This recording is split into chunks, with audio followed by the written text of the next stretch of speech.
Olá, pessoal! Espero que vocês estejam todos bem. A nossa aula de hoje vai falar sobre divisão silábica, que é um conteúdo muito importante e que, apesar de simples, gera muitos problemas, principalmente na hora da produção textual. E esse conteúdo é algo que vocês já vêm aprendendo desde a alfabetização de vocês, a separação das sílabas. Porém, muitos ainda têm dúvidas e é muito importante sanar essas dúvidas, porque a escrita precisa da divisão correta das sílabas. Se eu escrevo um texto, e terminou a minha linha, eu preciso saber corretamente como fazer a divisão de sílabas de uma palavra. E também, é claro, estudar as regras, tudo que está envolvido através das sílabas. Vamos lá, então? Então, o que são sílabas? As sílabas, elas são fonemas. E o que quer dizer fonema? Fonema quer dizer som. Ou seja, cada sílaba que nós pronunciamos em uma palavra são sons que nós pronunciamos, certo? Também coloquei que a base das nossas sílabas na língua portuguesa são as vogais. A, E, I, O, U. Então, ela está baseada nas vogais. E justamente por isso, pessoal, uma regra muito importante: não existe sílaba sem vogal. Todas as sílabas que você separar de uma palavra, elas precisam necessariamente ter ao menos uma vogal, certo? Todas as sílabas precisam de uma vogal.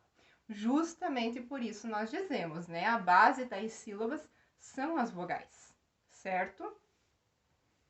E aí, vamos aos exemplos, Vamos explicando para vocês algumas palavrinhas e vamos exemplificando. Aí nós falamos também das vogais, A, E, I, O, U, Porém, às vezes, dentro de algumas sílabas, aparecem as semivogais. O que são semivogais? São quando aparecem as vogais I e a vogal U, e elas estão acompanhando uma vogal. Elas não têm o papel de vogal, elas estão apenas acompanhando essa vogal. Por isso, elas são chamadas de semivogais nesse caso. Então, observem a palavra papai. Nesse caso, olha, a primeira sílaba, pá. Segunda sílaba, pai. O que acontece aí? Qual é a vogal principal? É a vogal A. O que o I está fazendo? Ele está apenas acompanhando a vogal principal. Então, o I aqui ele tem a função de semissílaba, certo? Então, vejam, a palavra papai é formada por duas sílabas, sendo que a segunda é formada por uma vogal e uma semivogal. Beleza? Como que são classificadas as palavras de acordo com o número de sílabas que elas têm? Então, todas as palavras da nossa língua, elas podem ser divididas em sílaba, e de acordo com o número de sílabas que elas tiverem, nós vamos classificá-las. Nós temos desde as monossílabas até as polissílabas, que são mono, o nome já diz, monossílabas, palavras de apenas uma sílaba. Exemplo, pé, flor e mão, certo? Pé, flor e mão, apenas uma sílaba cada uma, beleza? Dissílabas, o nome já diz, duas. Palavras que tenham divisão silábica com duas sílabas, eu chamo de dissílabas. Exemplo, balão, dissílaba. Suco, dissílaba. O que são trissílabas? O nome já diz, três. Então, nós temos hóspede, três sílabas. Lareira, três sílabas. Então, essas palavras são trissílabas. E o que são polissílabas? Palavras com 4 sílabas ou mais. 5, 6 e assim por diante, certo? Não tem aí uma classificação específica para cada um dos outros números. A partir de 4, polissílaba. Por exemplo, literatura, 5 sílabas, polissílaba. E amaciante, polissílaba. Beleza? Então, essa é a classificação em relação ao número de sílabas. 1, 2, 3, 4 ou mais. Aí, nós vamos agora iniciar as regras de divisão silábica. O que eu devo seguir para dividir as palavras de acordo com as suas respectivas sílabas? A primeira regra diz assim: quando eu tenho um dígrafo, e agora o que são dígrafos? Dígrafo é quando eu tenho duas letras, mas que essas duas letras elas têm apenas um som. Na hora de escrever, são duas. Na hora de pronunciar, o som é um. Vejam, por exemplo, quando eu digo chuva. Olha o CH. Eu pronuncio o C e o H? Não. Eu pronuncio chu. Olha, o som é de X. Então é um único som. Eu chamo isso de dígrafo. CH é um dígrafo, certo? Então, agora vamos especificar quais dígrafos. Os dígrafos CH, LH, NH, GU e QU. Quando eles aparecerem numa palavra, o que eu faço? Eu coloco eles na mesma sílaba. Então, é o que acontece com as que eu coloquei de exemplo. Chuva, CH. Querido, QU. Vejam só a pronúncia que. Fica uma pronúncia só, um som só, apesar de serem duas letras. E vozinho. Também ficam juntos o N e o H, por serem apenas um som. Então, isso é o que diz a regra, né? Dígrafos, que são esses aqui, permanecem na mesma sílaba. Também temos os dígrafos que são RR, SS, SC, S cedilha, XS e XC. Pessoal, aqui nós temos um grande problema, muitas pessoas não conseguem separar estes dígrafos, até muitas vezes por não conhecerem a regra. Então, o que diz a regra? Dígrafo, duas letras, um som. RR, quando eu digo carro, olha só, a pronúncia do RR é um som só, carro. Mas o que eu preciso fazer? Nesse caso, eu vou separar.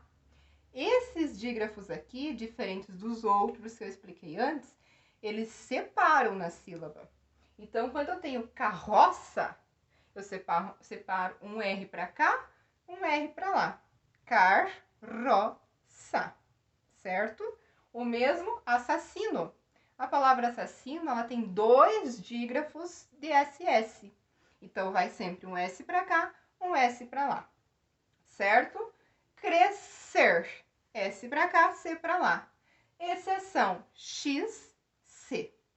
Então, esses dígrafos em específico, diferente daqueles anteriores, destes aqui, que ficavam juntos, esses dígrafos agora eles separam. Lembrem sempre, pessoal, RR e SS, que são os que mais aparecem, SC, quando dividir sílabas, eles precisam separar, certo? Terminou lá, estou escrevendo um texto, terminou a minha linha, terminou em RR, o que eu faço? Um R fica aqui, o outro vai para lá, beleza? Próxima regra é a regra dos ditongos e dos tritongos. O que são ditongos e tritongos? Ditongos, o nome diz di, duas o quê? Duas vogais juntas. E tritongo, três vogais juntas. O que eu faço? Sempre deixo elas juntinhas, justamente porque elas são ditongo e tritongo, precisam estar juntas. No caso, Uruguai. Uruguai. O que acontece na sílaba guai? Três vogais juntas. A, I e U. Aliás, U, A, I. Então, isso é um tritongo.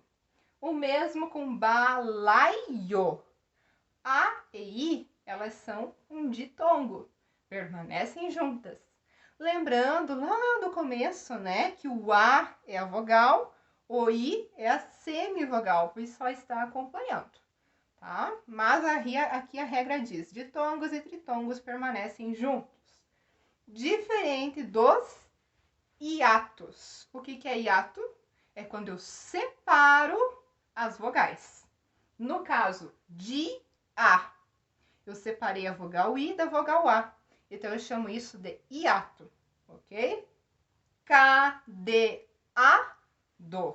Separei a vogal E da vogal A. E baú. Separei o A do U. Então, isso é chamado de hiato, quando eu separo as vogais. Aí, nós temos também os encontros consonantais. O que são encontros consonantais? Encontros de consoantes. Duas consoantes se encontraram. O que eu devo fazer? Separar. Só não separo se acontecer o quê? Se acontecer de a segunda consoante ser um L ou ser um R. Então, vejam, por exemplo, a palavra controle. O que acontece no N e no T? São duas consoantes. Então, por isso eu separei. Agora, por que eu não separei o T e o R, que também são duas consoantes? Porque a regra diz que se a segunda consoante for L ou R, aí eu preciso deixar juntas, certo? Caderno. Encontraram-se o R e o N, que são duas consoantes. Então, eu separei. Professora, mas aí o R não tinha que deixar junto? Onde está o R? O R é, neste caso, a primeira consoante. Então, a regra não se aplica. Só se aplica quando ele é a segunda consoante. É a mesma coisa para o L. Claro! Aí eu deixei junto porque a segunda consoante, C e L, o L é a segunda consoante. Ok? Próxima regra, e bem importante também. O que acontece, por exemplo, com a palavra pneu? Que nós temos aí o famoso P mudo, né? Lembrem daquela regra inicial que eu expliquei. Não existe sílaba sem vogal. Por isso, eu não posso separar assim, pneu. Por quê? Porque o P ficaria sozinho e sem vogal nenhuma. Então, o que eu faço? Eu junto ele com a sílaba que vem depois. No caso, a palavra pneu, ela é o quê? Monossílaba, porque ela só tem uma sílaba, certo? O mesmo acontece com gnomo. G mudo, sem vogal, vai para a sílaba seguinte, tá? Mas esta regra diz assim: se essa consoante sem vogal estiver no início da palavra, ela junta com a sílaba que vem depois. Agora, observem a próxima. Também temos consoantes mudas, né? Porém, elas não estão iniciando a palavra, elas estão lá no meio. Por exemplo, a palavra opção. Olha o P mudo. O que acontece com o P? Ele vai ficar com a sílaba anterior. Ah, então, eu poderia separar opção? Não. Opção. Como ele está no meio da palavra e não no início, esse P mudo, então ele vai ficar com a sílaba anterior. O mesmo acontece com etnia, né? O T mudo, né? Ele não vai para a sílaba posterior, pois ele não está iniciando a palavra, ele já está lá no meio.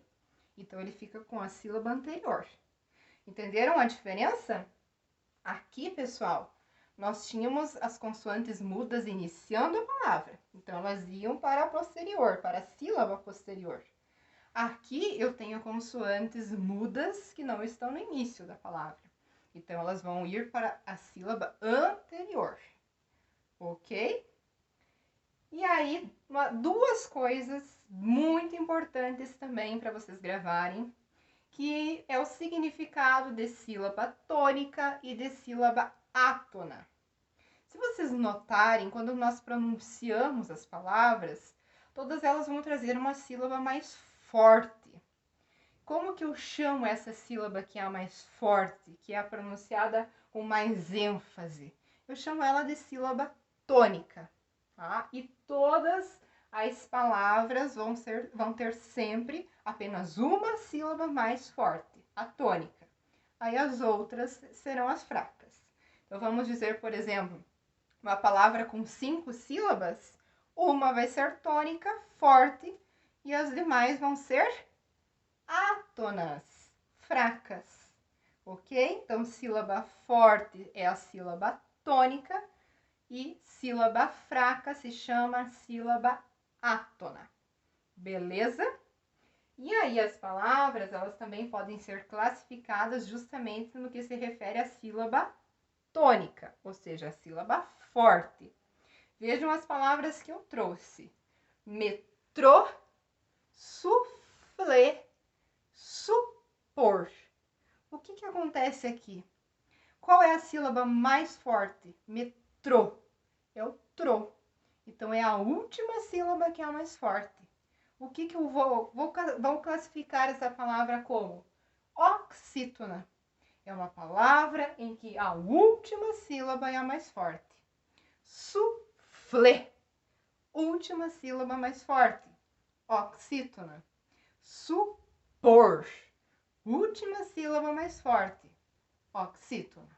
Beleza? Ah, professora, agora a sílaba mais forte é a penúltima. Como que eu vou classificar? Paroxítona. Por exemplo, caráter. Olha o rá sendo a sílaba mais forte.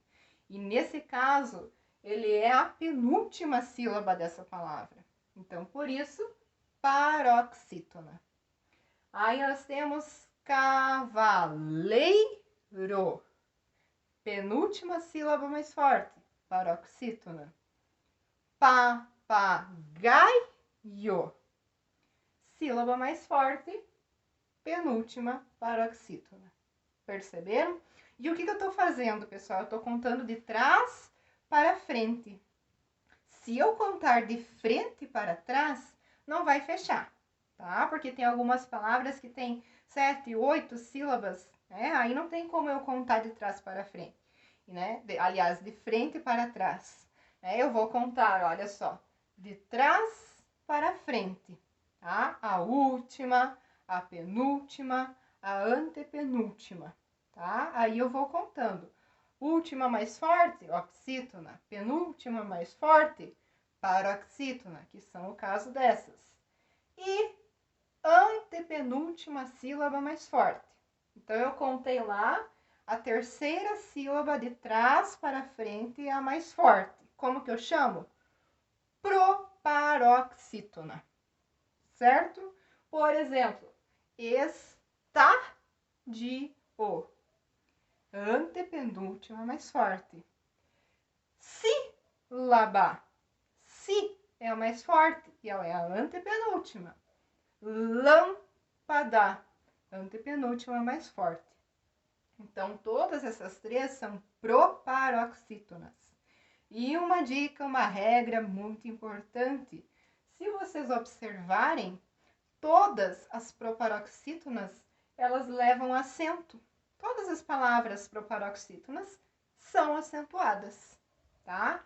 Então, é uma boa dica para vocês, né? Não esquecerem o acento, se vocês perceberem na pronúncia que ela é uma palavra proparoxítona, aí vocês vão lembrar que em algum lugar aí ela tem um acento. Beleza, pessoal? Então, era isso sobre divisão silábica. O vídeo ficou um pouquinho longo, né? Porque são várias regras, mas como eu disse, é um conteúdo muito importante, é um conteúdo de valor e que na hora de vocês colocarem a escrita de vocês em prática, é muito importante, né? Saber a regra correta da divisão de sílabas. Mas não sei se vocês perceberam, eu trabalhei muito com a questão da fala também. Então, muitas vezes, para você descobrir sílaba tônica, sílaba átona, número de sílabas, é necessário que você pronuncie, pessoal. Tá? A pronúncia, quando eu falo de divisão silábica, é muito importante. Tá? Não esqueçam disso. Então, vamos lá. Bons estudos para vocês, façam anotações e até a nossa próxima aula. Tchau, tchau!